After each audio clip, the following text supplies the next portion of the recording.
Good day everyone, this is Mary Jane Balico from BSED English 3A, and today I'm going to talk about the following that is under literary criticism.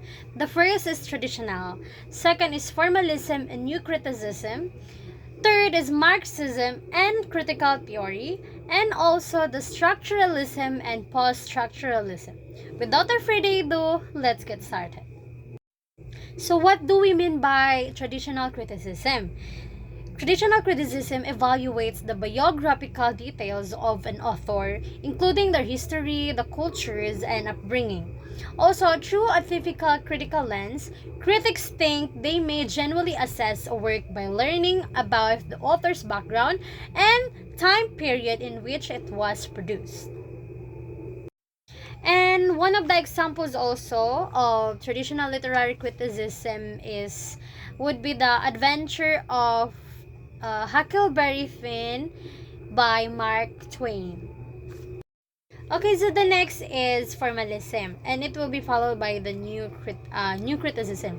So in formalism, the literary idea known as formalism, it appeared in the United States and Russia in early 1900s.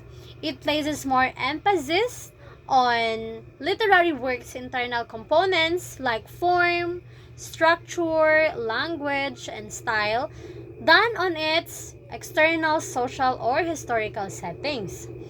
The assumption that a literary work can be understood in terms of the biography of its creator, the political or cultural context of its period, or the audience it was meant for is rejected by formalism. And also new criticism, which is also appeared in United States in early 20th century, and it gained popularity in the 1940s and 1950s. It was a reaction against the dominant literary theories, which tended to emphasize the social or historical background of literary works. Also, in new critics or criticism believe that literary work should be considered as a self-contained and independent entity rather than being interpreted in relation to the author's intention or the historical context in which it was produced. So next is Marxism and critical theory.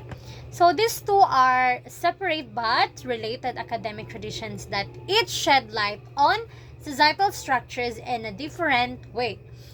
To use an example, Marxism and critical theory are like two people attempting to understand the enormous monster by touching different sections of it. And if we were to compare the complicated social world to an elephant, critical theory, which is sometimes misinterpreted as cultural criticism, and it reaches out to feel the contours of the elephant, reaching for the sinews of authority and power that mold political and cultural life. It looks into the maintenance, use, and effects of power on the different social groupings. Critical theory explores how societal norms and legal frameworks may uphold the status quo for the powerful, going beyond economic research to include a wider political context. Now, Marxism, on the other hand, focuses on the economic foundation that supports society and grasps the elephant's robust frame. So this will be the second to the last, which is the structuralism, or it is a broader structure which could be a specific genre, a network of intertextual links, a prototype for a universal narrative structure, or a system of recurring patterns or motifs. So structuralism is critic connects literary text to the goal of structuralism was to break down the adult's mind, which is defined as the entirety of one's experiences from conception to the present, into their most basic measurable parts, and then figure out how these parts work as a whole to create complex forms. And lastly is the post-structuralism. When we talk about post-structuralism, it is a mode of thought that stresses the fundamental ambiguity of knowledge, especially in the knowledge of language, and maintains that the concept of truth is static but rather is always changing depending on one's social, political, cultural, and economic standing in the world. And also, the term deconstructing is the application of post-structuralism. It means that reading against grain or reading the text against itself.